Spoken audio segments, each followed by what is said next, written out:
Bonjour, good afternoon. Welcome to the Patriots for Europe Group's press conference today. I would like to just note in advance that we have a slightly shorter time as usual, so please keep it in mind. Having said that, I will give the floor to President Jordan Bardella. Thank you, ladies and gentlemen. Thank you very much for being here at this press conference. I would like to kick off, seeing as this is the issue of the day, by expressing my solidarity with the French farming sector. We have, of course, the lumpy skin disease in cattle, which essentially has lit the fuse at a powder keg which has been inexistent for decades, and we are seeing a degrowth strategy and punitive ecology taking their toll on our farm sector. Of course, there's been tension between our gendarmes and our farming sector, which has been a matter of deep consternation for our citizens, and I call on them to remain calm and to do everything they can to vaccinate against the illness. So let's look at the plight of farmers in France and more broadly in Europe. They do an honest day's work. They are passionate about their jobs. They don't count up their hours, and essentially they are the lifeblood of Europe and the European Union. But essentially they're walking a tightrope between the quality of their output and what they get for it, and they want to be able to live from the land and to be able to export quality products. But I'm sorry to say, successive European and French administrations have suffocated the sector, piling on regulations which prevent them from doing just that, and at the same time throwing the door wide open to international competition. You should realize that farmers in France spend 2.5 days per week filling out forms, doing paperwork, when in actual fact they should be on their tractors rather than in front of their computers.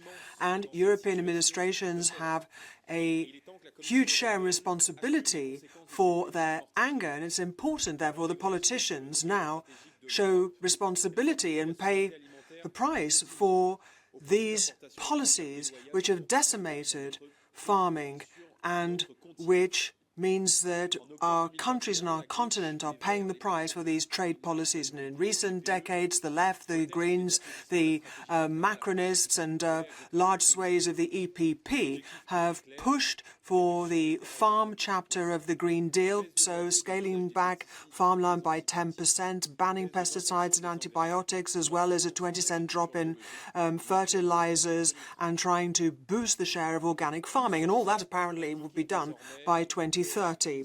It's all now come to pass that what they're actually doing is dismantling European agriculture, something that was the jewel of the crown of the continent, and particularly of my own country, France. And that is why there is so much anger. Emmanuel Macron and his government have banned certain pesticides and have also piled on regulations as well as taxes, and so their actions have piled on the pressure added to that of Europe. And yields have fallen by 80% as compared to last year, and have been on a downward trend for the last 5 years. And so therefore these policies have contributed to the deterioration of our sector, but European policies as a whole have led to the crisis in the sector. We have seen a skyrocketing of energy prices, first of all, something that our group has fiercely resisted. We've seen farmers across Europe seeing their prices go up, fixed prices go up. Energy costs have gone up by 3, 4, even 5-fold, so they have soaring energy bills, and France has recently been warned of its failure to transpose the directive on renewable energies, which got through in 2023 as a result of an alliance between EPP, Renew, Socialists and others. So we have all of these regulatory abuses which have led to the surge in energy prices across the continent. And of course, the Russian invasion of Ukraine has aggravated what is a structural trend. And we once again reiterate our solidarity with the people of Ukraine. And we would be failing to represent the people if we did not take account of the consequences for them of the war and seek to protect them. And we have made certain sacrifices in terms of the European economy. We have repeatedly said since the onset of the crisis that sanctions against Russia are necessary, but nevertheless they have a knock-on effect for purchasing power of our citizens and only seek to increase the anger of our citizens. We have a problem with potash and gas from Belarus, which has led to a doubling of the price of fertilizers. And we have seen a significant drop in the exports of sugar and poultry and other commodities. But the European Union has massively damaged our farmers, and we have seen a huge hike in our contribution as net contributors to the European Union budget. And then we have the CBAM mechanism, which will come into force on the 1st of January 2026 and will apply to all fertilizers produced in Europe, which inevitably will lead to a rise in prices to the order of 10 to 15%. And so prices are at record levels, and at the same time, our farmers are trying to compete on global markets. Something else which obviously in the headlines this week is the Mercosur agreement, which will see tons and tons of corn, poultry and beef flooding into our markets. And the safeguard clauses that are being mooted in Strasbourg this week are a distraction. They are a trap. Our president, the president of France, ought to be protecting his people, but he is speaking with a forked tongue. He is being deliberately ambiguous, and he is seeking, however, to defend the credibility of Europe. But what we are seeking is a blanket refusal to sign or to ratify this agreement with Mercosur. Ladies and gentlemen, our farmers, those in our technological and agricultural sectors, are seeing the failure of ideology, but they nevertheless want us to be effective, to protect their markets, to make sure that they are competitive and that we stand in solidarity with them.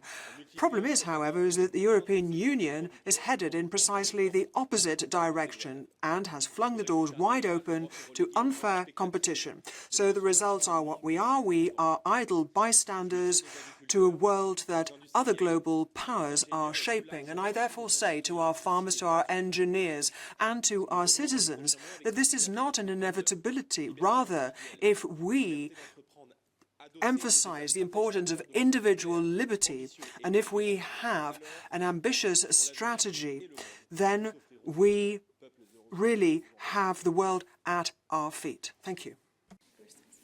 Let me continue where our president of the group just finished, and I'm also welcoming you here this afternoon. Thank you for being available and listening. But let me start with what is not on the agenda this week here in Strasbourg, which was astonishment for the Patriots group that last week in the COP, the left-wing groups together with the EPP refused Patriots' proposal to hold a debate on the External Action Service corruption scandal. They also refused our proposal to have a debate on Hamas's involvement in the activities of EU-funded NGOs at this week plenary. Well, we think that this is unacceptable, and it only shows the hypocrisy of this EPP leftist coalition.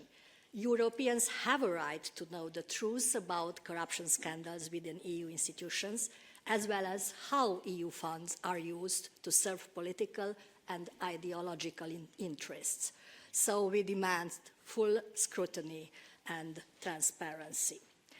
Then what will be on the agenda this week, and is dominating the whole week actually, is the European Council meeting. The topics are serious and significant disputes are expected. First, from the side of the Patriots, we would like to congratulate Andrej Babiš, who has become the first patriotic prime minister since the establishment of our political family. We welcome his presence in the European Council on behalf of the Czech Republic, and I think his presence there will further strengthen Patriots next to the Hungarian Prime Minister being in the Council. What will dominate the discussions and the debate here in the European Parliament on the next Council meeting, of course, is Ukraine. What we say about this, that there is a momentum now, a momentum and a real chance to end the war. And we think that Europe must support the efforts towards peace and peace negotiations and refrain from any steps that lead to escalation. We think that Europe should not miss this historic opportunity. The proposals on the table by the Commission on the financing of Ukraine raise several concerns from legal, political, institutional perspective. Europe must avoid setting a dangerous precedent. Patriots are against joint borrowing. This would push our future generations into debt. We are concerned about steps to bypass the treaties and the unanimity requirement. The freezing of Russian assets has up until now required unanimous approval every 6 months, with the current procedure, urgency procedure, Brussels is bypassing EU rules and unanimity. With this procedure, the rule of law is being violated by the EU institutions themselves, effectively undermining member states' rights and sovereignty. So we face today a point where rule of law is being emptied in the European Union itself by the EU institutions. So instead of fulfilling its role as the guardian of the treaties, the European Commission systematically violates European law. Similar is true for the Repower EU and the phase-out of Russian energy. The whole procedure, how it wants to, is not only endanger certain member states' energy security and go against their energy sovereignty, but it is done by circumventing the treaties and is disguising sanctions as trade measures to bypass the unanimity requirements. What we say that energy is a question of physical reality, and it is not a political question. So we expect the Commission to help member states, not to work against them, especially not by circumventing the rule of unanimity decision. The direct attacks on member states' national sovereignty and the basic foundational rules of the EU, the treaties, these are which we are absolutely firmly against. And it was astonishing to see the EPP's chairman, Mr. Weber, advocating for the circumvention of this unanimity rule and a more centralized federal Europe, just as they were in the forefront of contributing to the present disastrous situation of the Green Deal's ideological proposals, harming European competitiveness, harming our businesses and farmers during the last mandate. And now, realizing the damage they cause, they are trying to apply cosmetic changes. And what we say, that we don't need just cosmetic changes. We need real change, and we need real change in the case of fighting illegal migration, where it's not enough to manage the migration, but we need to stop illegal migration, stronger border protection, effective returns. This could be the only good solution. What we see now regarding the migration pact is still a failed solution. As it's everywhere on the agenda, the MFF, it is important to say that Patriots reject the Commission's proposals on the new MFF for many reasons. Cuts for farmers and member states, ideological conditionality, and more power for the Commission are only some of those issues which are very problematic. In relation to the new MFF discussions, the report implementation of the rule of law conditionality regime to be voted this week's plenary aims to extend the whole conditionality mechanism.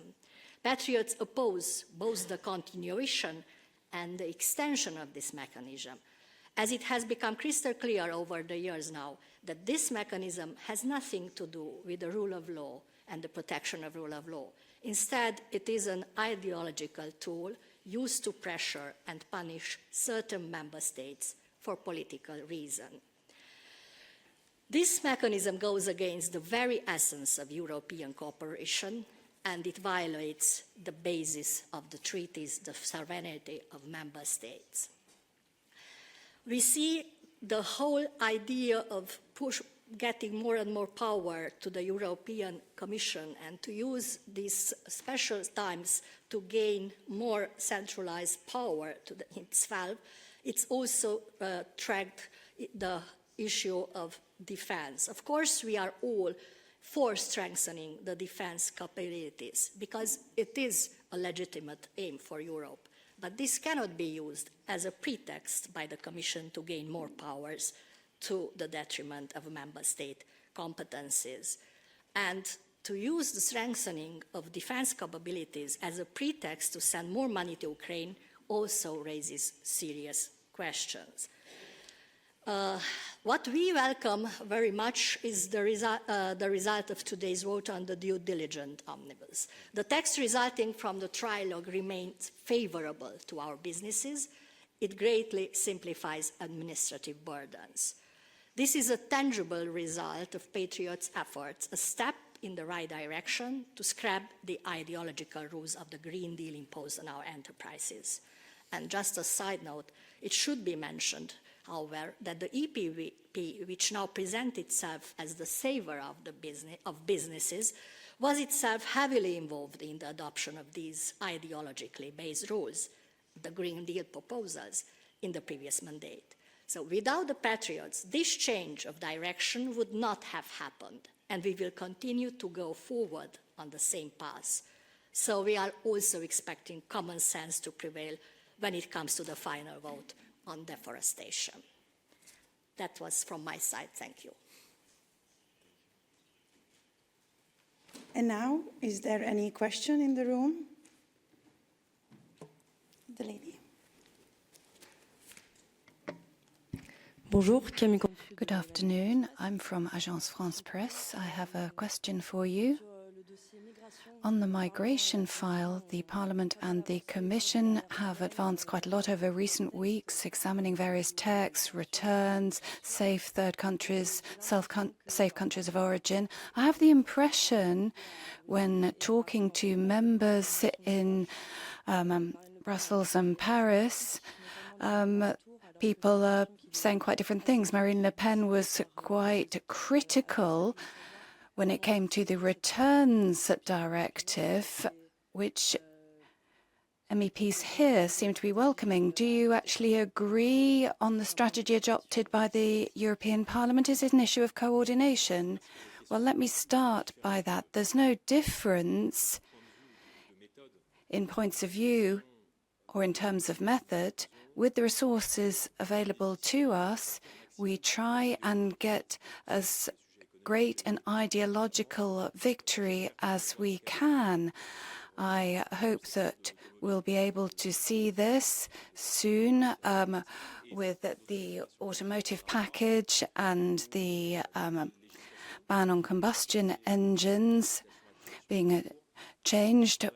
When it comes to the returns legislation, this moves closer to our convictions rather than those of the left, which is significant progress. We work in committee to make sure that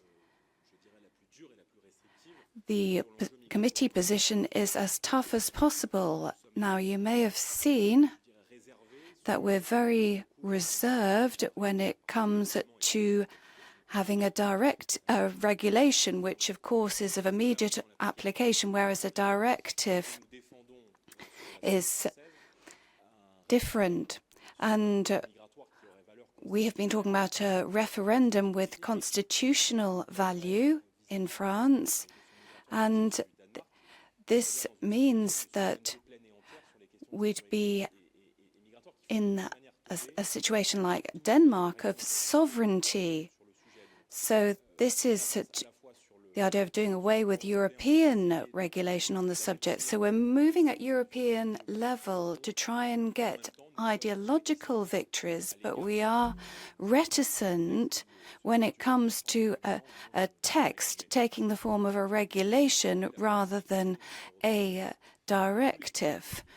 Now, all the countries of the Union, even those with an EPP conservative government, such as Germany, are taking action on reception of migrants. Austria has suspended family reunification. Elsewhere, centres are being closed. France is doing something rather different. One more question then, very last one, and please keep it short.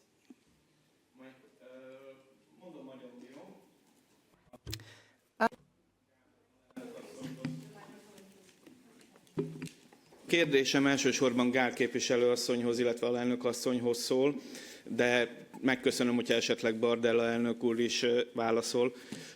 Robert Fico szlovák miniszterelnök a múlt héten elfogadtatott a szlovák parlamenttel egy olyan jogszabályt, ami... Robert Fico, the Slovakian Prime Minister. I will continue in English if it's better.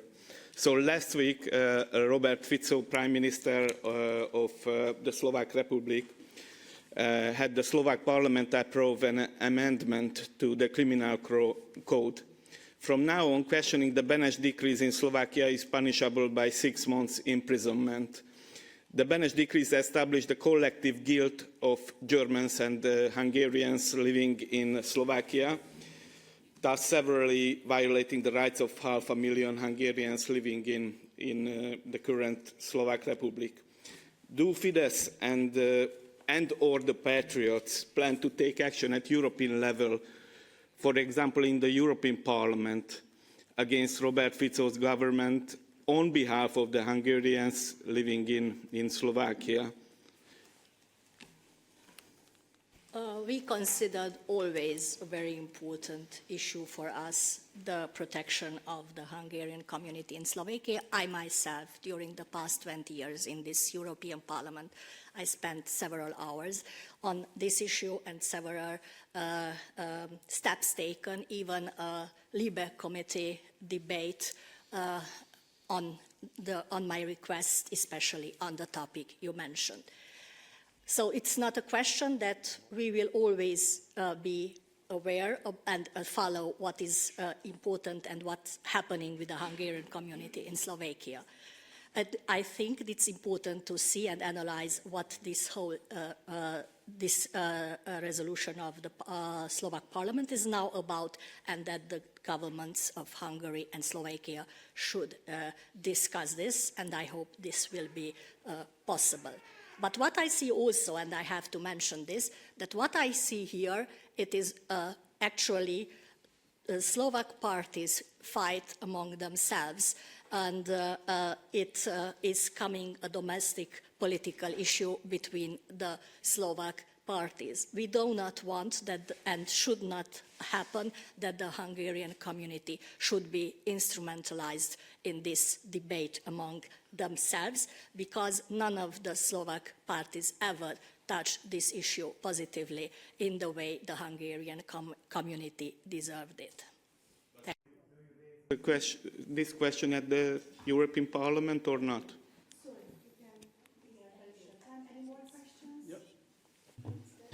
Hola, me hago la pregunta en español. Yeah, okay. I'll be asking my question in Spanish. After the meeting yesterday in Berlin, would your party or you yourself, Mr. Bardella, support a multinational force, a French force, to support Ukraine? D'abord, nous regardons Well, we're very favorably disposed towards the efforts made by many countries, including the USA, for some time now to create conditions for peace and conditions for security guarantee so that Ukraine can rebuild in a situation of security in the long term.